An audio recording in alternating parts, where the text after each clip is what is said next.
Good evening, everyone. Good evening, everyone.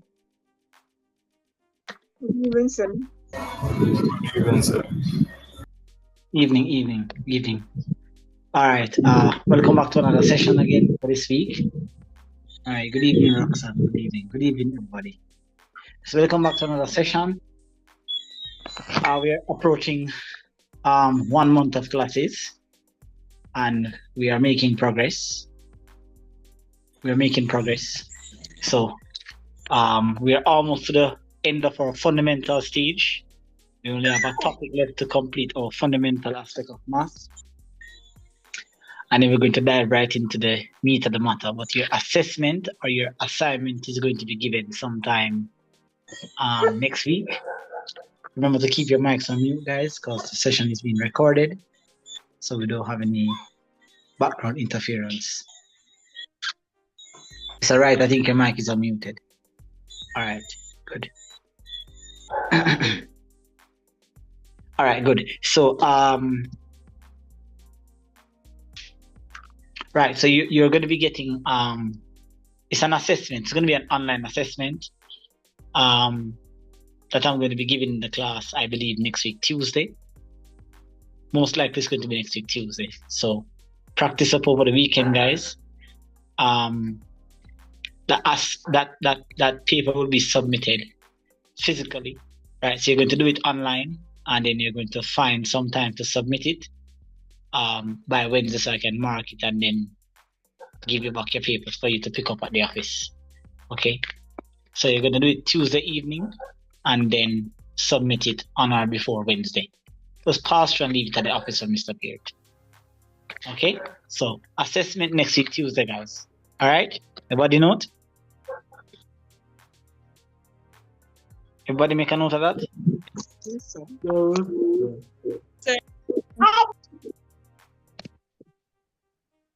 Has everybody made a note of that? Yes, sir.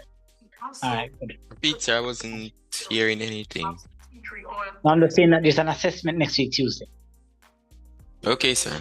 because we're approaching the end of our fundamental stage of math. Good night, everyone. Good night. You're new, right? Excuse me, sir. No, I'm not. Oh, okay. Sorry. I don't know the faces, but the voices. I know that there was a student that got the link today. Is that student here? Yes. Is there a new student here? Roxanne. Oh, you're Roxanne. Nice to meet you, Roxanne. Well, nice to hear your voice. Pardon me. All right, then we're going to jump right into it, guys. So I believe in our last session we were discussing the topic of direct and indirect proportion. Can we confirm that?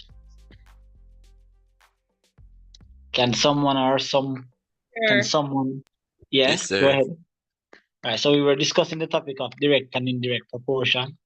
Roxanne, all our classes are recorded, and the recordings for previous classes that you might have missed is posted on YouTube. The link is usually sent a day after for you to get the class. So if you're interested in catching up or trying, to see what we were doing before, we have about 3 or 4 of the classes already recorded. So someone in the group will resend the link to my channel, and you can get access to it, and feel free to engage with those recorded sessions. Okay. Okay. All right.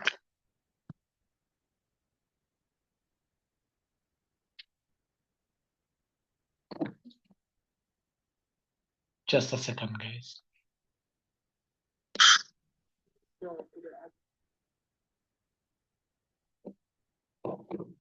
All right, guys. So I'm going to be sharing my screen now.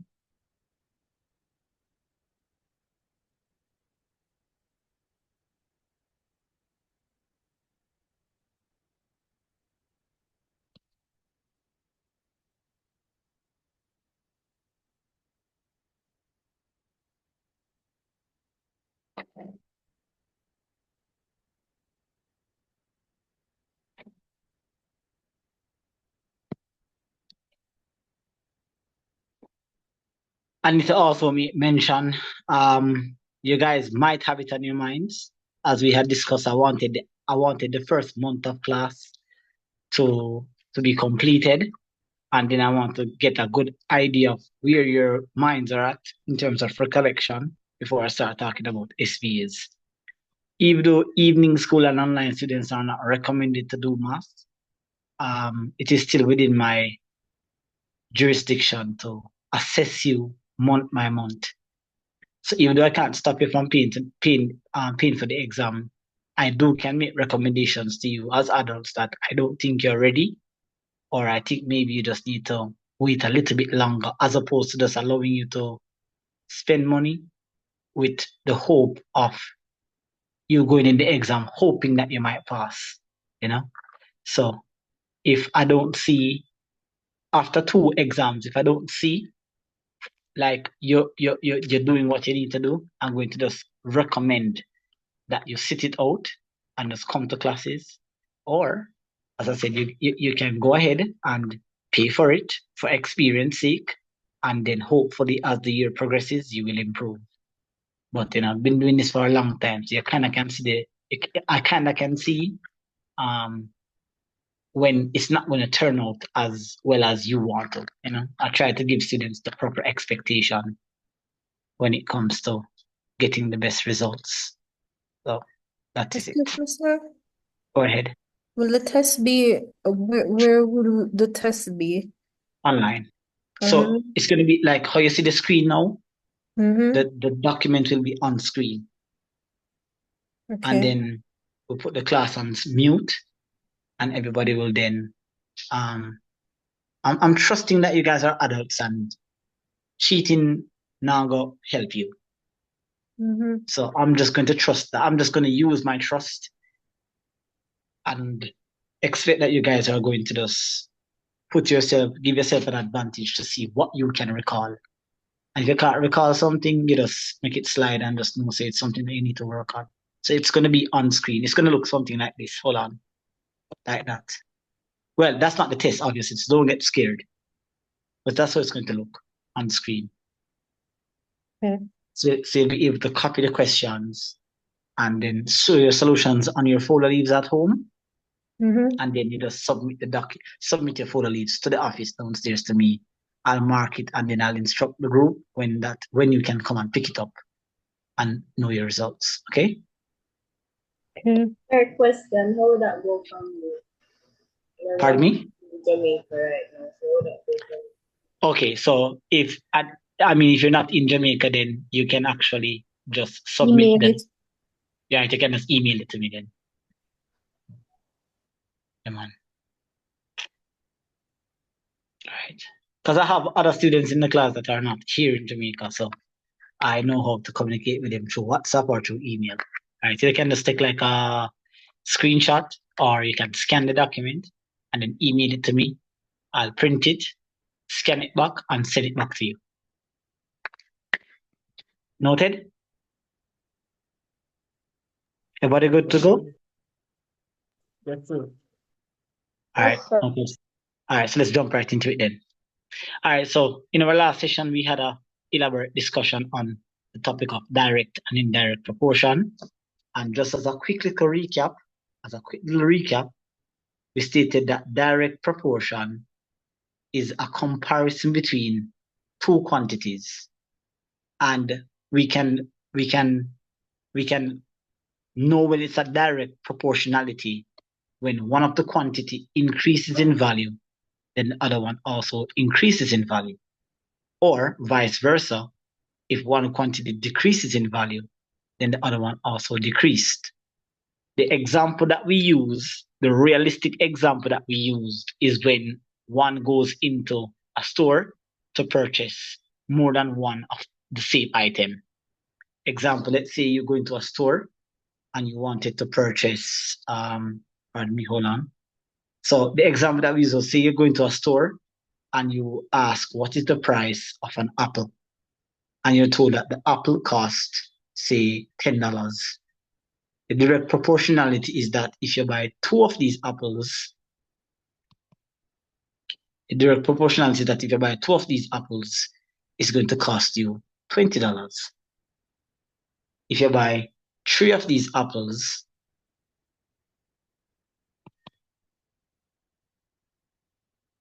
is going to cost you $30.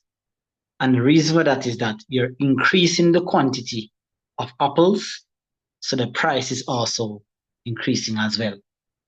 So that's when you know it's direct. Another example that we use to explain direct, just to give you a realistic application of the concept, is when you're driving a car from point A to point B. So if you're moving a car from point A to point B, pardon me, give me a sec. If you're moving a car from point A to point B, it simply means then that if you're moving at a farther distance, you're going to need more petrol. And if you're obviously going at a shorter distance, you won't need that much petrol. So less distance means less petrol. More distance means more petrol. So that's the concept of direct proportionality. We looked at indirect as well. And indirect is obviously the complete opposite of direct. And so with indirect, what we're looking at then is that if one quantity goes up, then the other quantity will go down.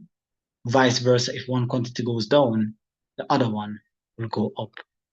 A perfect example of this application is when we are working with a group of people to get a particular task done. So let's say that 3 persons can do a job. Whatever the job is relevant to the calculation. So let's say 3 persons can do a job in 10 hours. I don't know, put it this way. Let's say 5 persons can do a job in 10 hours. So if 5 can do it in 10, it means that if I decrease the amount of persons doing the job, then the time is going to increase, because less people means you're going to take more time to get the job done. Vice versa, if we increase the labor, then the time taken to get the job done will decrease. And that's somewhat of a realistic application of the concept. All right. So if we need a review on that, if you need to engage in that class that we had several examples being discussed and explained, then you can also find that link that is already pinned in the group. Okay. But we have to move on now to the final concept or the final application in our fundamental stage of math. Well, there's much more fundamental stuff to go through, but as it relates to CXC, I think that this is where it is. We can start, as of next week after the assessment, we can start diving into some more important topics such as measurement, algebra, and those kind of stuff. Because we have to get time is against us, and we have to get pressing. Okay, but for tonight, we're going to be looking at another aspect of proportionality, and that aspect is known as ratio and proportion. Okay.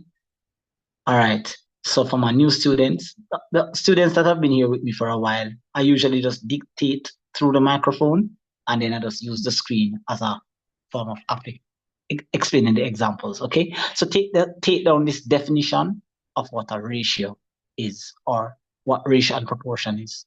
Are you ready? We're ready? Yes, sir. Yes, sir. A ratio is a comparison. A ratio is a comparison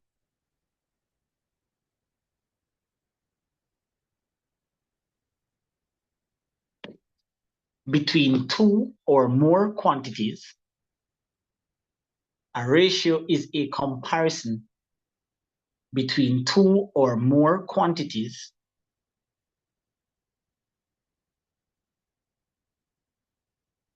that is expressed in the form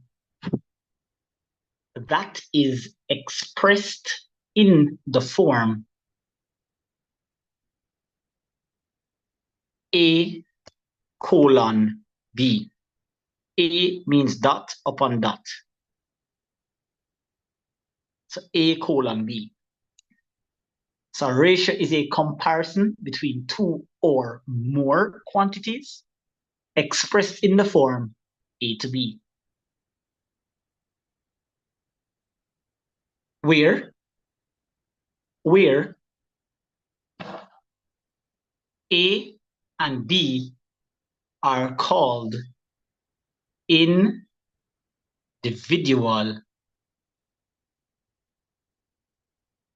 shears. A and B are called individual shears.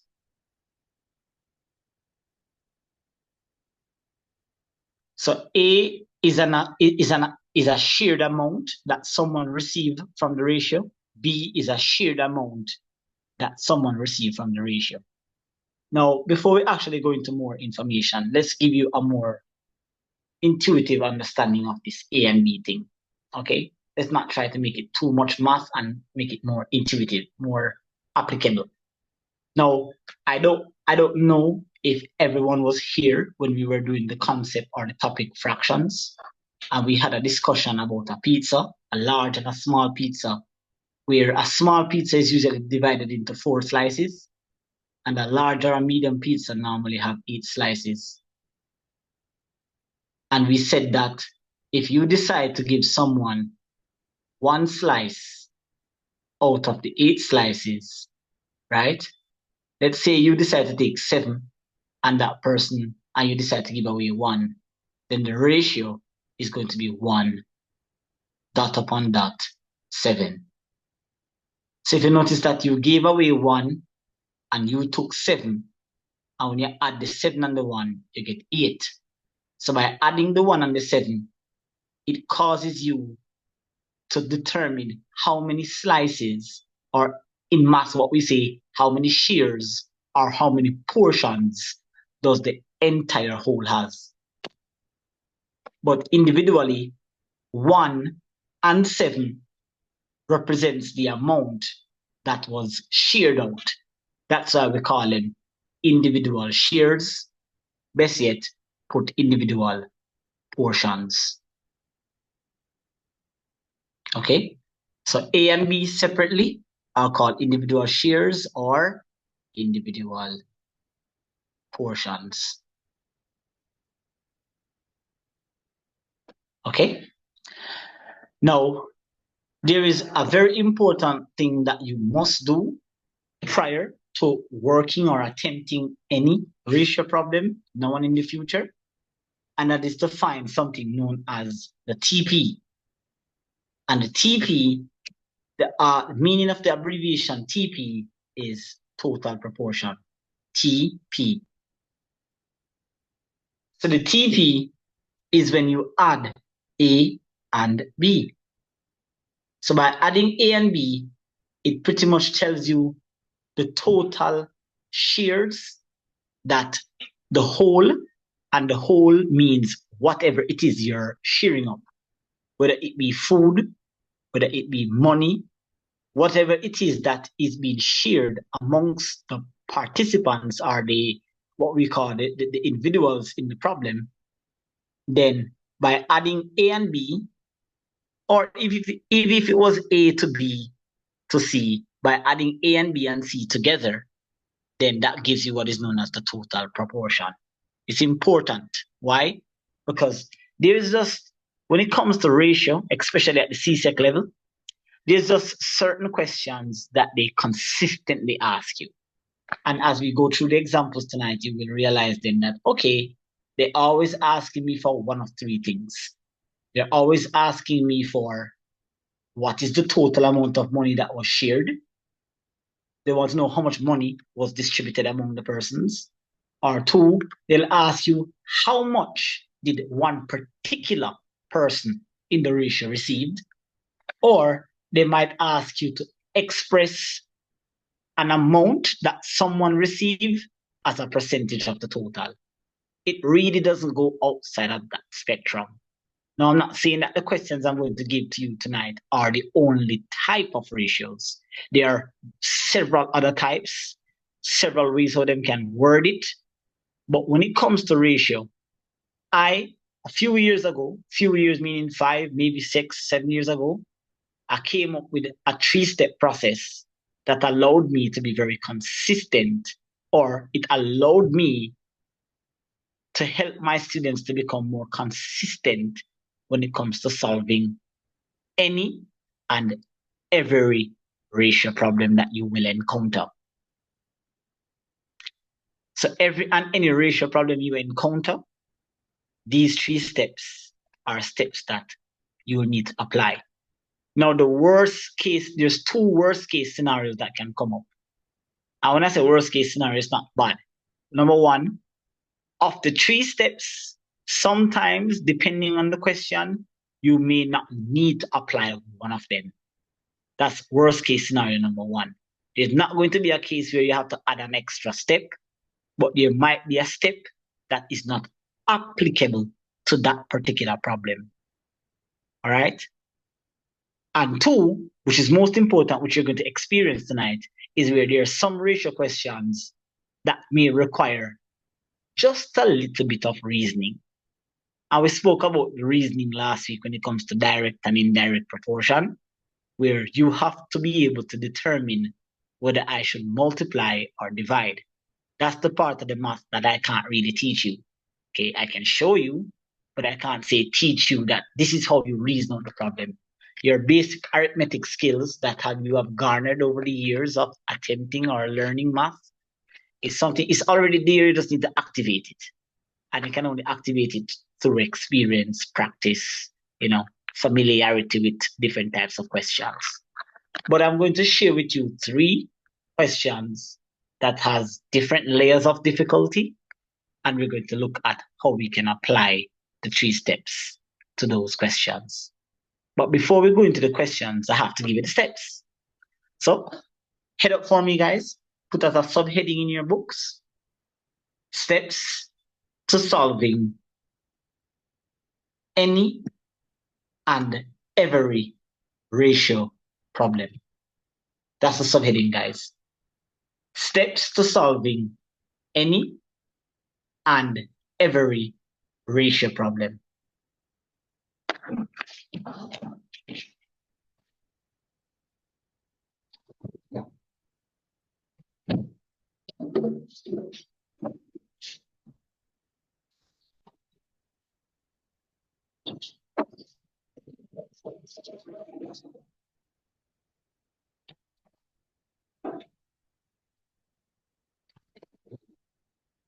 All right, everybody's with me? Everybody up? Are we ready to take some notes? Yes, sir. All right, step number 1.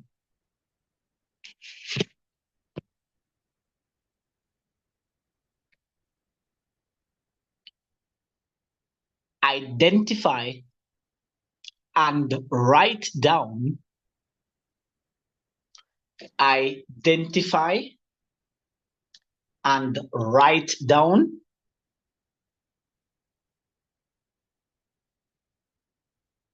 identify and write down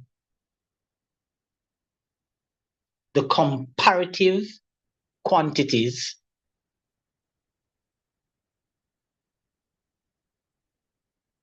and their individual portions. Identify and write down the comparative quantities and their individual portions. Now I need to explain that before I go into step 2, because I don't want, let's say, some person will call it big words, or other person will call it unfamiliar words. When we talk about comparative quantities, in our lingo, it simply means the persons that are associated with the problem, the math problem. Is it 2 sisters? Is it 2 brothers? Is it Pam and Roy? Is it John and Mary? Is it boy and girl? Is it A and B? Is it 2 cousins, 2 aunts, uncle and nephew, grandma and grandfather? The comparative quantities are basically the persons that are a part of the problem. So when you get the question, right, they're always going to tell you that a sum of money or a certain money was shared between John and Tom, Mary and Paul, whoever. Those 2 persons or 3 persons are who we call our comparative quantities. And then obviously they have to give you the ratio. They're going to tell you that the amount of money was shared in the ratio 3 to 5, 4 to 7, 1 to 5, whatever the case is. All right? Beautiful. So that is step one. So don't let the word comparative quantities throw you off thinking it's something major. It's just another way of stating write down the individuals that are associated with the problem. Okay, that is step one. Step two.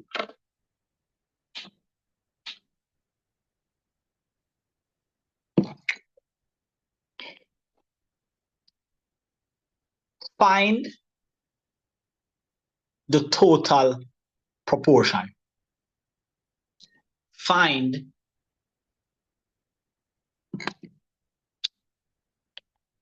the total proportion. Now, there are going to be situations, right, depending on the depth of your practice. There are going to be situations where you may not need to find the total proportion. But I just always tell my students, find it. Whether you're going to need it or not, find it, put it down, right? Because finding something and putting it to the side, it's not going to hurt you if you use it or you don't use it. So just find it, write it down, all right? And we just explained that the total proportion is by adding up A and B. So if a certain amount of money was shared in the ratio 2 to 3, then the total proportion is 5. So if it's 2 to 3, then the total proportion is 5.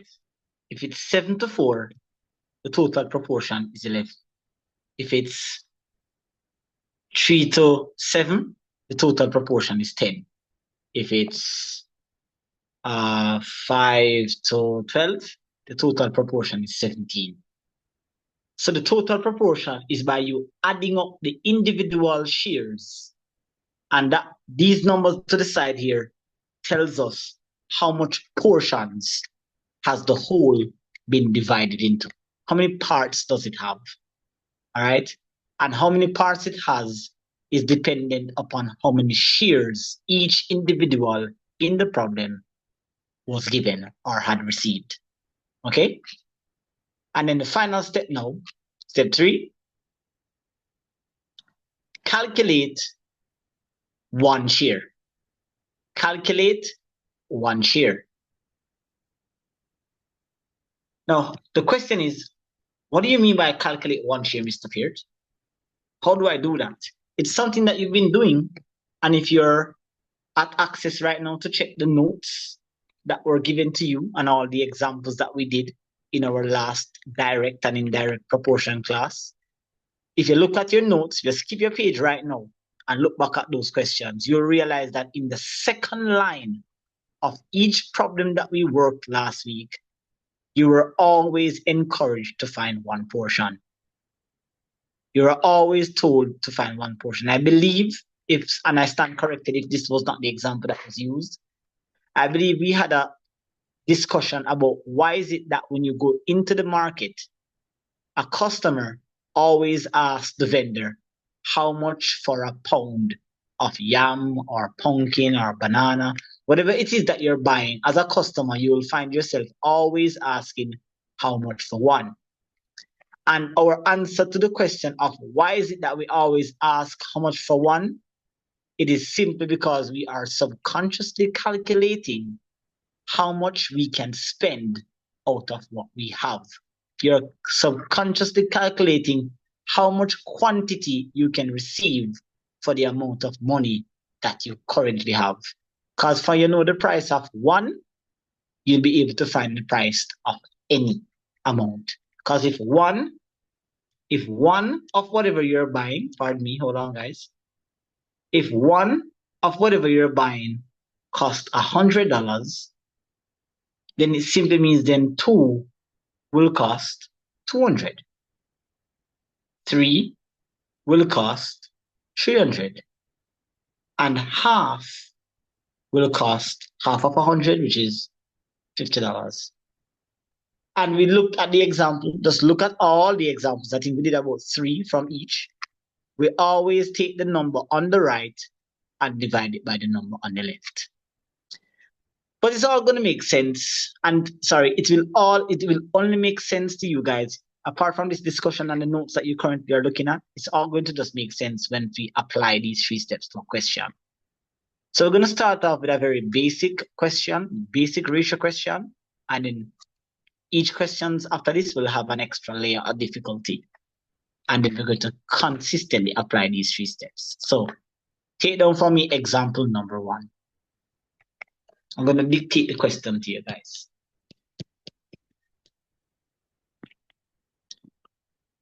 All right, so everybody is comprehending the discussion so far? Is there anyone that is feel a little bit lost? You're not understanding what I'm saying? Everybody's good? No. Yes, sir. Is there anyone that has any concern with the information being dispensed? Everybody's okay? Can us leave it in the comments or leave it in the chat? Or you can just voice it and then we can address it. If you have a question, ask now, guys, okay? All right. No questions. There's no apparent questions. All right, example number 1.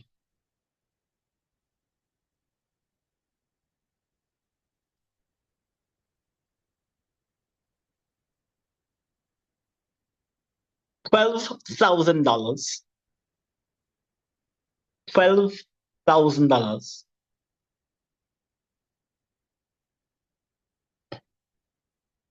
was $12,000 is to be shared, not was, pardon me. $12,000 is to be shared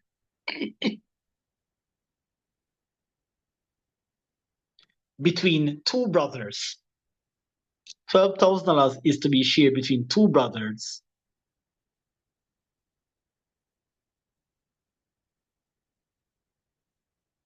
Sam and Tom.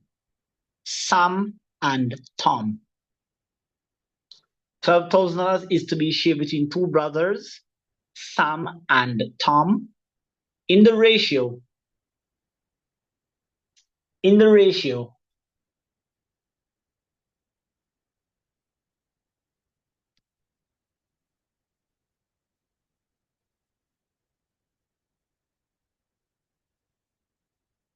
4:9. In the ratio 4:9. $12,000 is to be shared between 2 brothers, Sam and Tom, in the ratio 4:9. Full stop. Calculate the amount that each brother received. Calculate the amount that each brother received.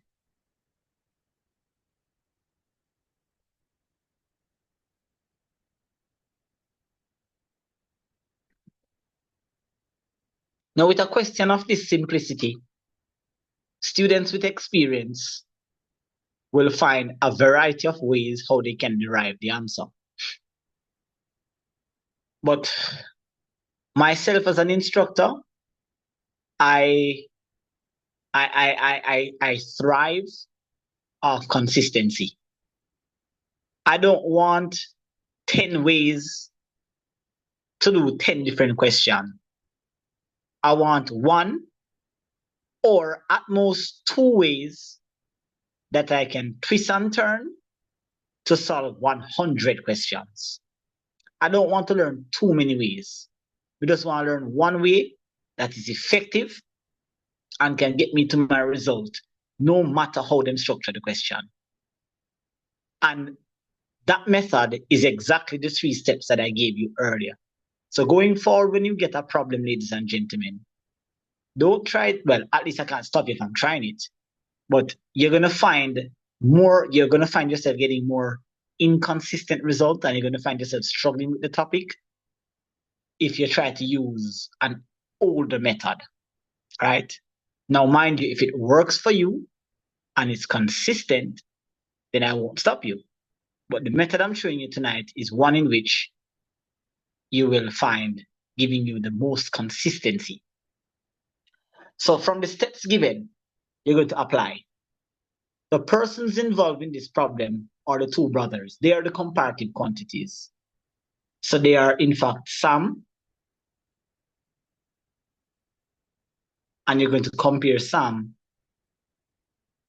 to Tom. And according to the instruction, it says identify and write down the comparative quantities and their individual shares. So according to the question, the ratio was in fact 4 to 9. That is step 1. According to the instruction, step 2 says to find the total proportion. So therefore, the TP is equal to us adding 4 to 9. And we will find here that the answer for the total proportion is 13. So what does this 13 mean? This 13 mean that the $12,000 that was given to both Tom and Sam was divided into 13 portions, or 13 shares as we call them in math. So in order for us to find one share, we have to create an equation where we say 13 shares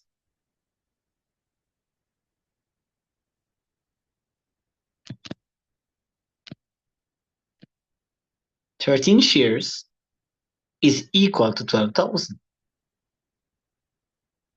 Now, just to make my students a bit more comfortable, I always tell my students to remove the word shares and put one of your favorite fruit. Something that you know you'd purchase a lot of it. I always tell them to put a bottle of water. So 13 bottle of water equals 12,000. Now, why I tell them to remove the word shares and put something that is, something that they'll purchase, your brain will interpret and easier for you to reason out the problem. Because for most persons, if you tell them that 13 of anything costs 12,000, they'll subconsciously know exactly what to do to find the price of one. As opposed to me writing 13 shares, it kind of looks too much like a math problem. And that's what I'm trying to evolve, I'm trying to add to my teaching. I'm trying to get you guys to see the math from a realistic perspective.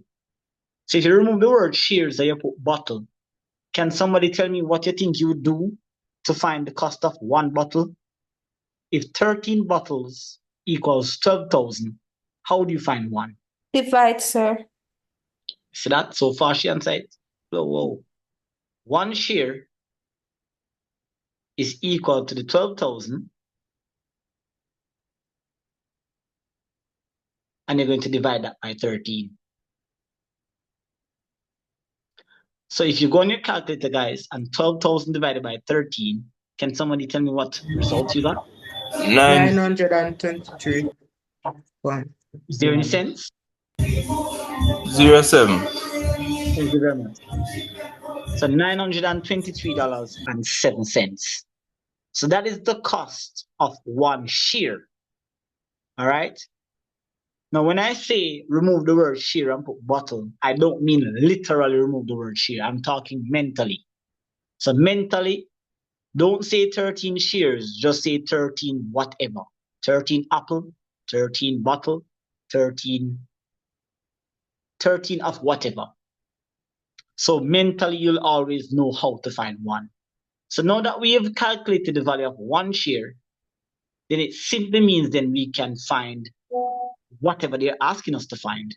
The question says, how much did each brother receive? Multiply, Well, we know that. sir. We have a multiply. So therefore, Sam would have gotten 4 multiplied by the value of 1, because he can get 4 and 1 costs 923.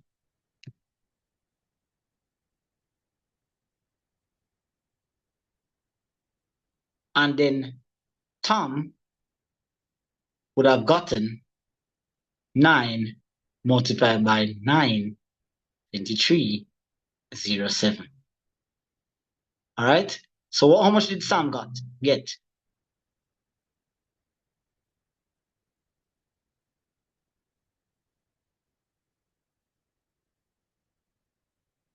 We know it's at 3,600 and something.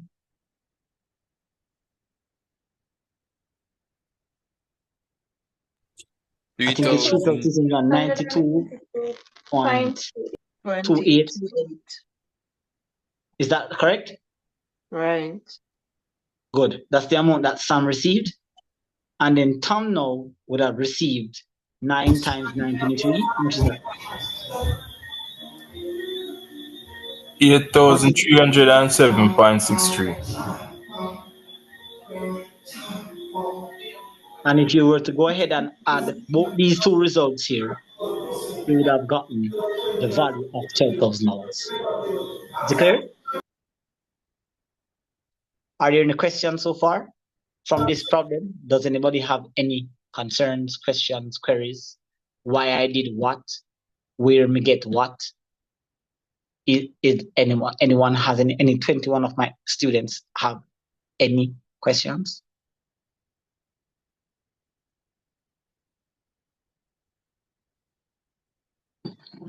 No, sir. All right. Not yet. Not yet. No, you won't have any questions. If you don't have it yet, you don't have it again. All right. If that's the case, let's proceed to example number 2. And now we're going to be adding an extra layer of reasoning. I don't want to say difficulty.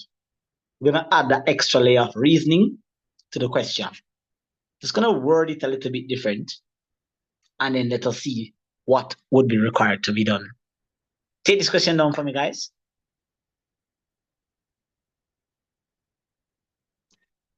A certain amount of money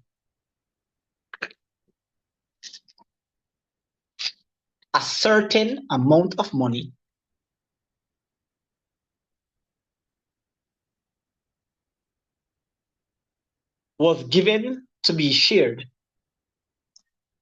A certain amount of money was given to be shared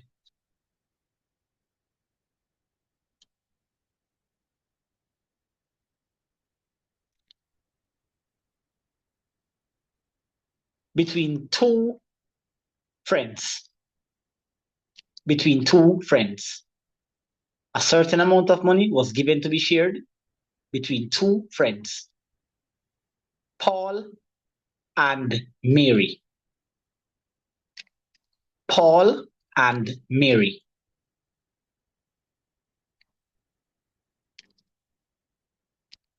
In the ratio 2:7. In the ratio 2:7. Full stop.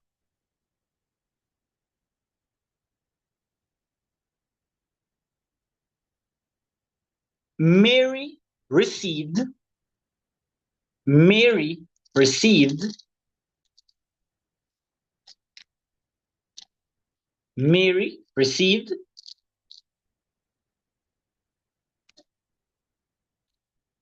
$540. Mary received $540.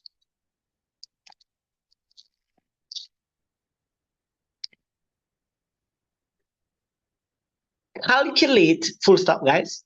Calculate the total sum of money.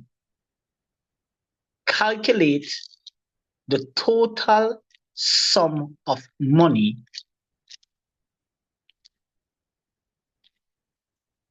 calculate the total sum of money that was shared between the two friends. That was shared between the two friends.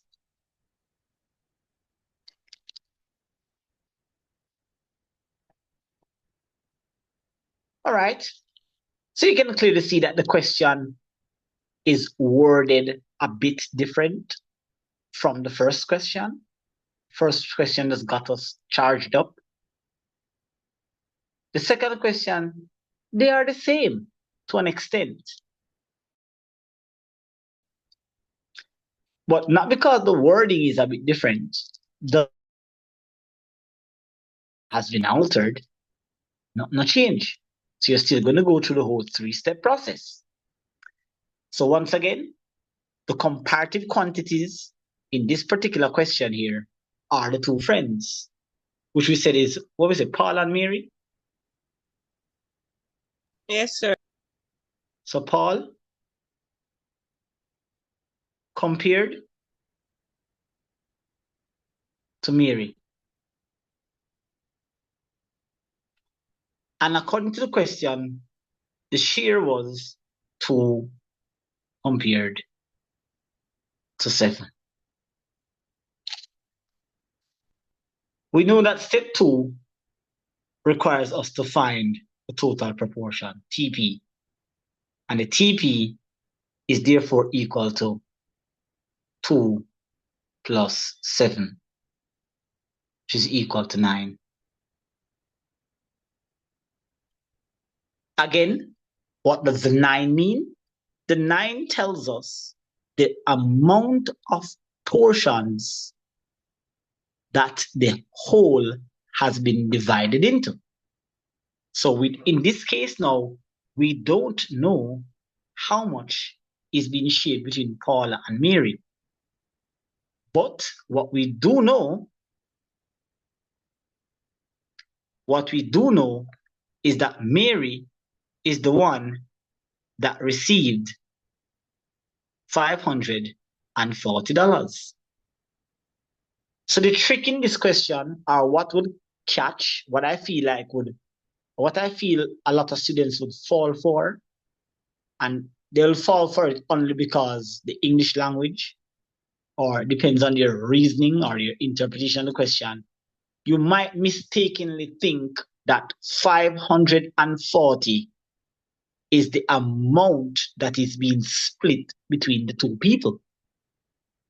Well, in fact, reading the question a second time or a third time, you'll then eventually realize that it is Mary that got the 540. So by using that comparison there, it is clear that since Mary is the one that got the 540, and Mary has 7 shares, then it's safe for us to write down that 7 shares is in fact equal to 540. So mentally, I just shared with you a little mental hack. Remove the word shares and put something that you know you'd buy 7 of. 7 apple, 7 banana, 7 blows, 7 whatever. So 7 whatever equals 540. Using your direct proportion skills that you were exposed to last week, then 1 share is going to be equal to the number on the right, which is 540, divided by the number on the left, which is 7. And then you'll find out that how much you get for this. I think it's a little less than $80. And 7 eighths is 56, so it's about 70 something dollars. Talk to me. 77.7. 77.7? Is that what I heard? 77.14. Okay, so $77.14. All right. So game over now, because the moment you find out that you have 1 share, I'm assuming that they're going to ask you what was the amount of money that was shared between the two. Now, you can actually get this 2 ways, all right? And it's just a personal choice, right? You can go ahead and say, Paul received 2 times 77.14, and then you'll find out that this is 154.28, and you just add back what Mary had got, which is 540. And when you add that up, you'll find out that the total sum works out to be 694.28. I feel like that's just a lot of work because I already know the price of 1. So if I know the price of 1, all I have to do is just take the 9 that you have up your sum and multiply it by the price of 1. And then you'll easily find that the answer here works out to be the exact same result, 694.28. Correct me if I'm wrong, guys, please, because I'm mentally doing the math.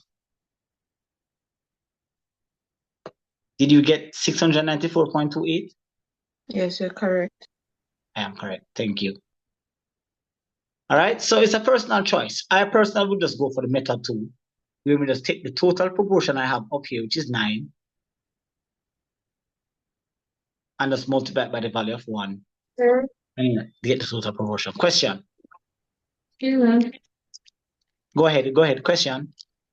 You wouldn't get 964.28 would be 964.26. Oh, is that the final answer? Did I make an error?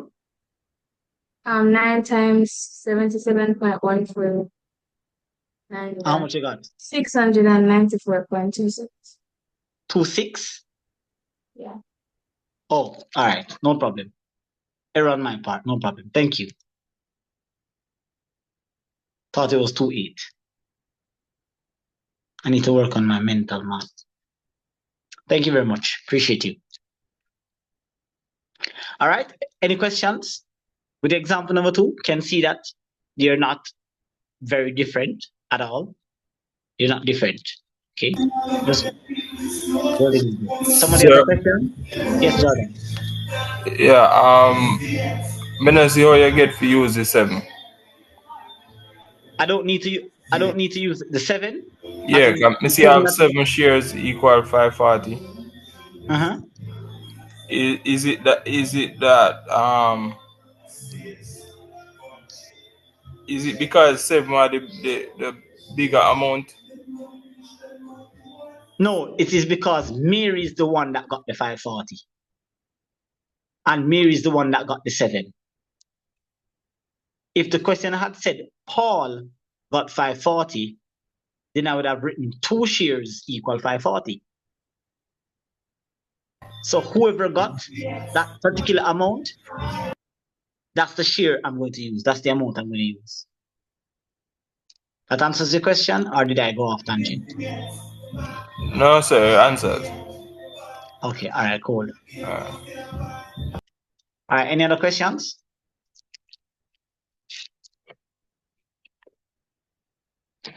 All right, so that allows us then to move on to the third example. And I find that, in my earlier days doing math, even teaching, I find that this particular question that I'm going to share with you, for me, I think it's the most challenging ratio that I've seen. I've seen a lot of ratio questions. I've seen a lot of questions where they merge ratio with percentage, or them give you some ratio question that, kind of puzzle your brain one little bit, but it's not anything that is out of your capability once you've put in sufficient practice, once you're exposed, right? But for me, I think that from the basic understanding of ratio, the question I'm going to share with you now is, let's use the word complicated for conversational purposes. It's the most complicated problem that I've seen, all right?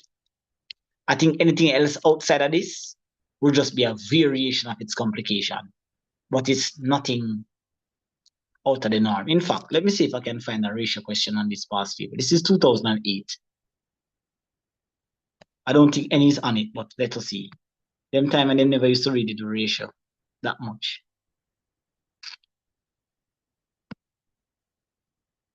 All right, so there's no ratio on this particular paper. This is 2008. Yeah, there was no ratio question on this at that time. All right, yeah, you can see that back in them time, in 2008, ratio wasn't like a big thing, It was just more challenging math than that. But all right, let's get back to our lesson. All right, take this question down for me, guys.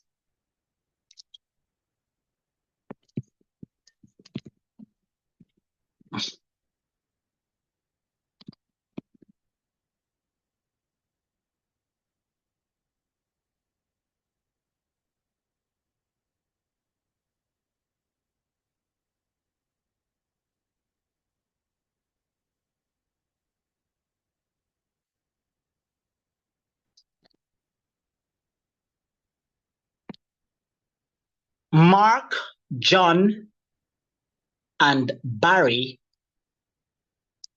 Mark, John, and Barry are three siblings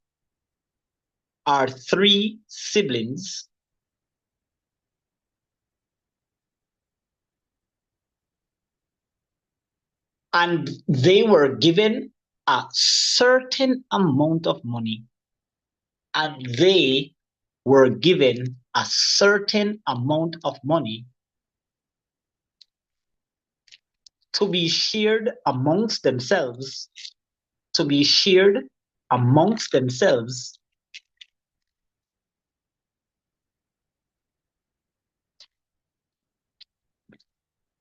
in the ratio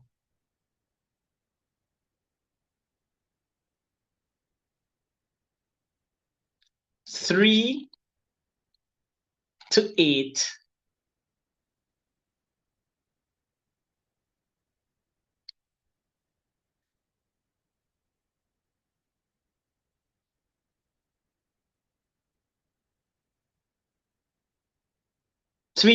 to 13.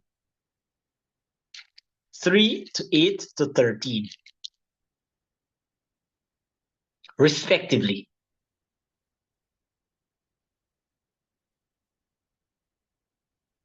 Now, I want you to get used to seeing that word, respectively. When them use that word in a math problem, it's another way for the examiner to tell you that the order in which the question or the names were listed, that is the exact order that the ratio should be distributed.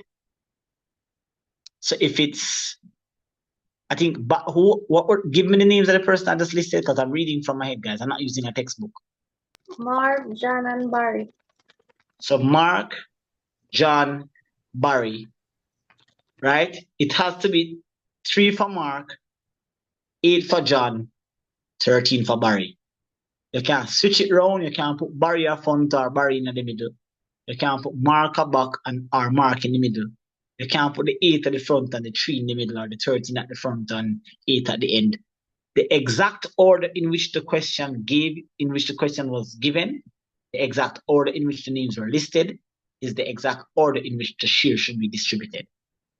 So now and in the future, when you see that word respectively, it means in the exact order that it was listed.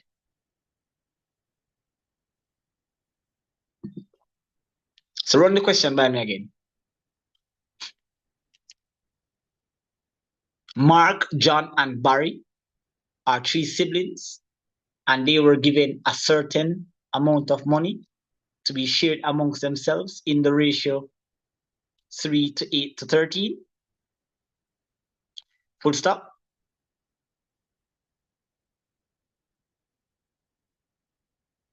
Barry received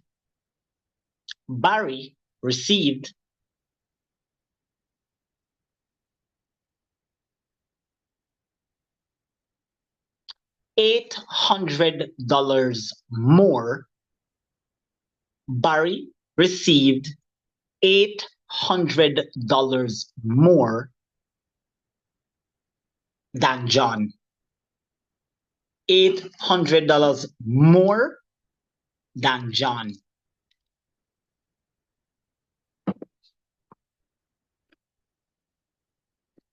Full stop. Part 1 of the question.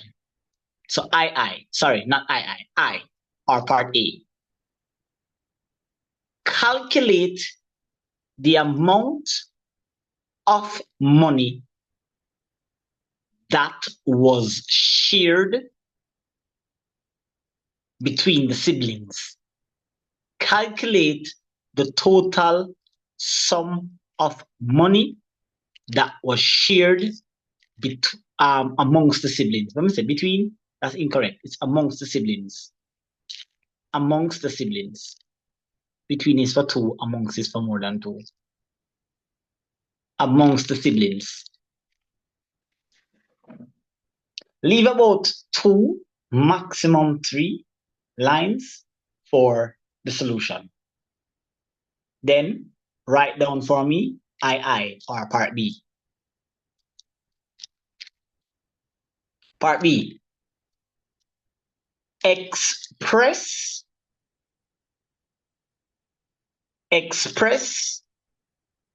Mark's share. Mark, what did you say, right? Mark, John, and Barry, right? Yes. Or Yes. Mark me to say, okay. Yes, sir.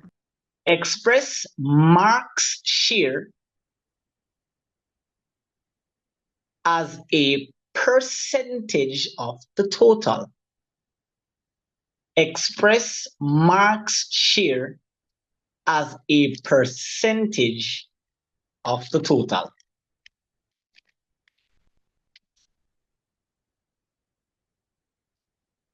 Full stop. Now, guys, the question that you've just written down is most likely, or it's a question that you would most likely to see on a CXC assessment paper. Again, most likely doesn't mean that at the exact question, them can word it one different way, them can, you know, it's just with experience, because I can't list all the questions that could possibly, you know, I can only give you the process of the thought process. So, you know, evaluating a ratio problem. But this particular one is most likely what you'd see in a textbook, or if you were to go on Google and go in search of ratio problems for practice, you'll most likely meet up on a problem like this. All right. Now, the 3-step process I gave you is still applicable to this problem. However, there is a particular aspect of the question where a misinterpretation is most likely to occur. And that is why we want to approach this question with a little bit of caution. A little bit of reasoning will play an important role in you getting to the answer. So let's try this now.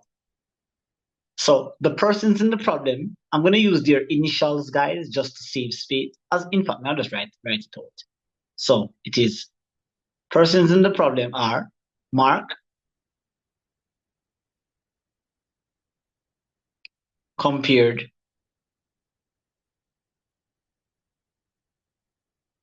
to John,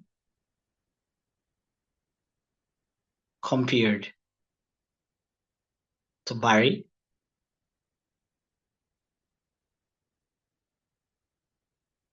and the ratio is 3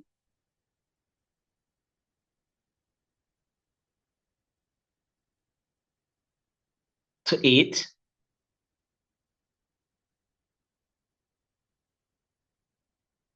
to 13.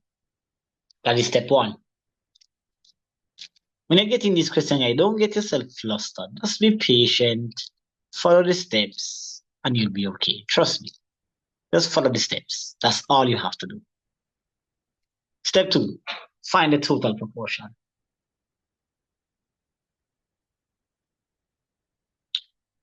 So the total proportion is obviously to add up how much John, Mark, Mark, John, and Barry received. So that's 3 plus 8 plus 13.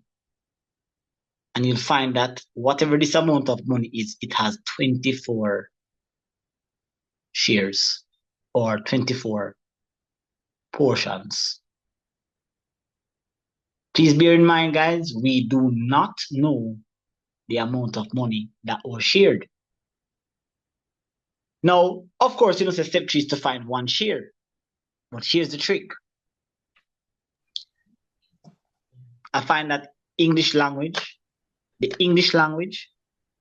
is the biggest downfall in, I think it's the main reason that contributes to a student getting a question incorrect.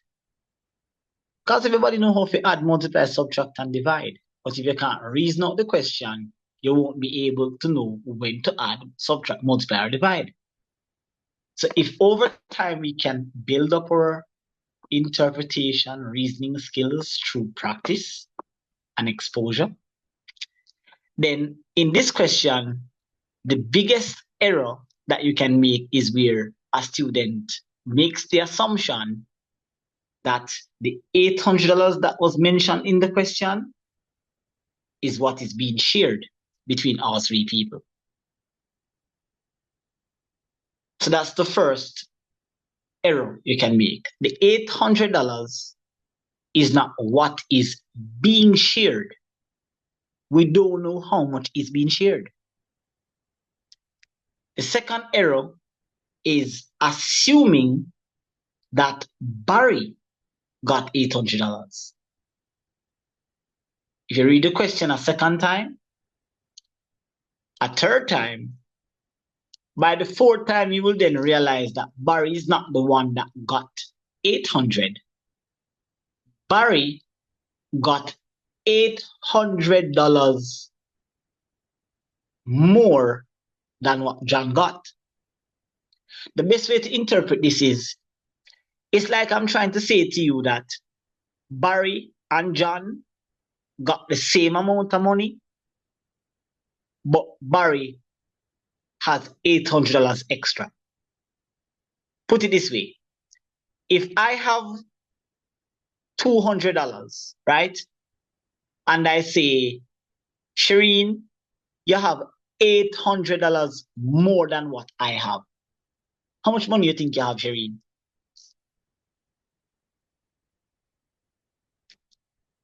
If I have $200 and my next statement is that you have $800 more than what I have, how much money do you actually have? 1,000.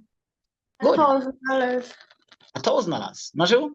So as opposed to me telling you that Barry got 1,000 and John got 200, I word it one different type of way and I say, okay, then Barry get $800 more than John. I kind of tell you say Barry and John get the same amount of money, you know, but Barry seems to have $800 extra. So hopefully you guys got that. So those two errors is what you have to look out for when you get this question. Be careful that you misinterpret and think that it's Barry that got the 800, or you think that $800 is the total amount that is being split. Now, how do we proceed from here, since as none of those two interpretations is what's going to solve the problem? The only way a person can get more money than you, is if the person get more shares than you. And if you look at what we've written down on screen, you'll realize that Barry got 13 portions and John got 8. And so basically then, the reason why Barry got more than John is because Barry got more shares than John. So the question is,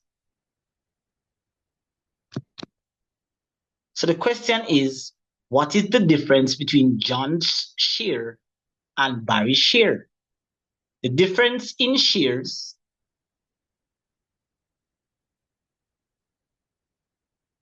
is equal to 13 minus 8.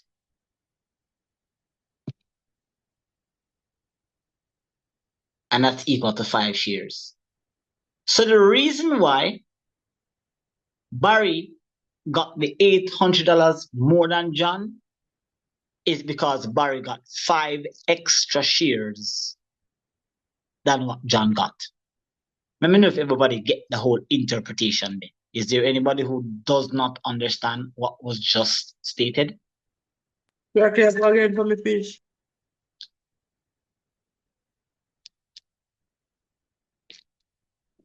So once again, the $800 that was stated in the question, Barry did not get 800, and $800 is not what is being split between all three. Barry got a little bit more. Barry got $800 more than what John got, and the only way that it's possible is based on what we're looking at here. Barry got 5 more shares than what John got. John get 8, Barry get 13. So Barry get 5 extra shares than what John got. So that 5 shares is the exact reason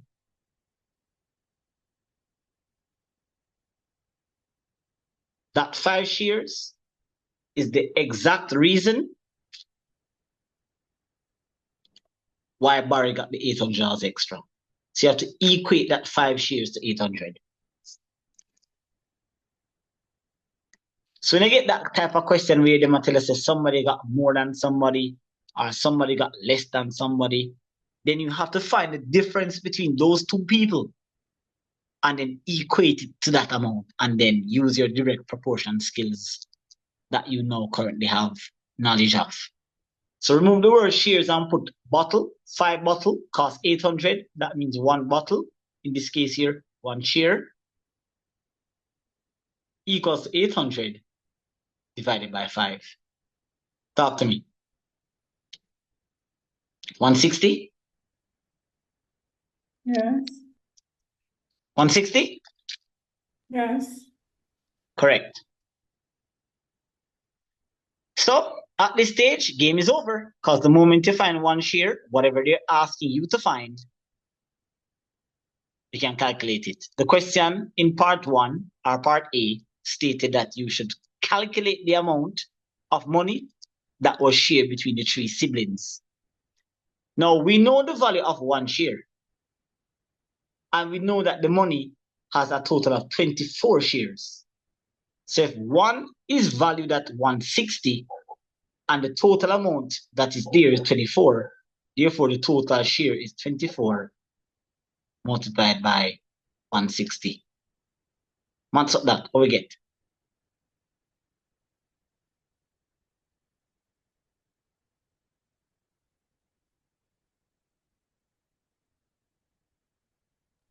$840. 3,840. $3,840. That is the amount of money that was split between the 3. Okay? So earlier when I mentioned to you that the most challenging part of ratio would be this part right here. Oops. It is this part right here where you have to develop the reasoning ability to know what they mean by somebody get more than or somebody get less than. It is that part, that aspect. Okay? Now, once you can get that out of the way, then the next question says, express, what the next question says, express what?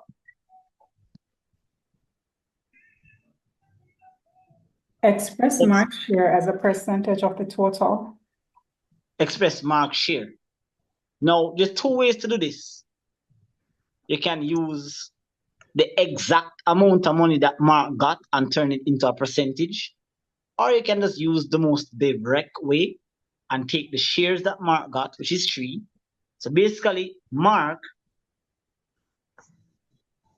got 3 slices of pizza from a pizza that was split into 24. And since you want Mark's share as a percentage, you times it by 100. And then you will find that he actually got 12.5% of the money. Confirm that, please. I think it's 12.5, but double check.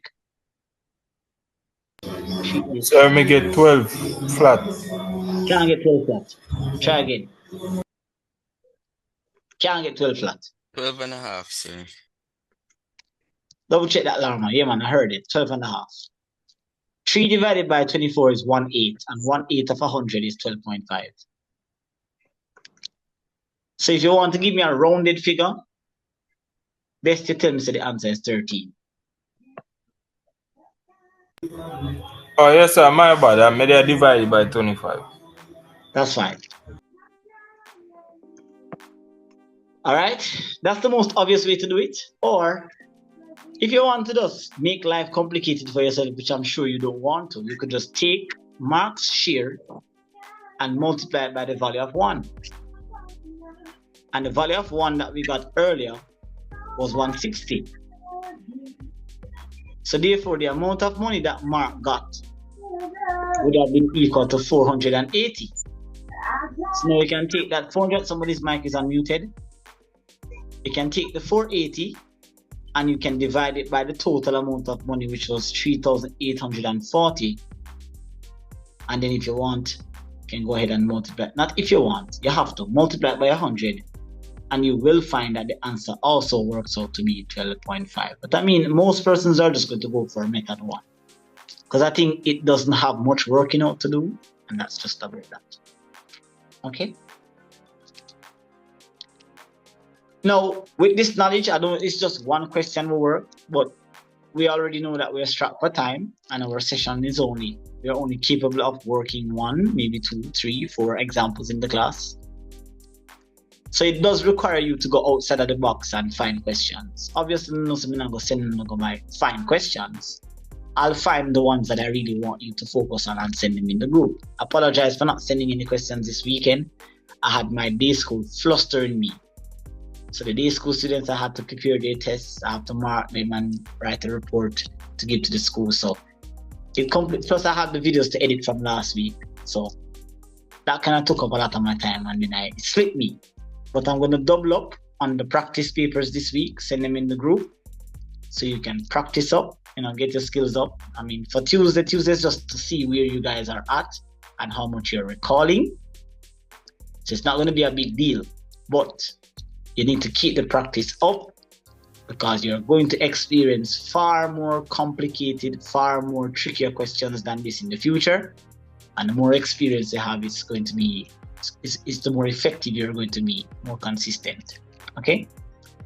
All right, ladies and gentlemen, I think that brings a wrap on the topic of ratio and proportion. We have come to the end of our fundamental aspect of math, and we have also come to the end of the topic of ratio. From here on out, it's just pretty much work questions, expose yourself, and then from there, with time and with experience, we should be okay. All right. But with that said, I'm going to take my leave. Have yourself a good night, guys. I'll see you on Thursday. Remember to send the YouTube link.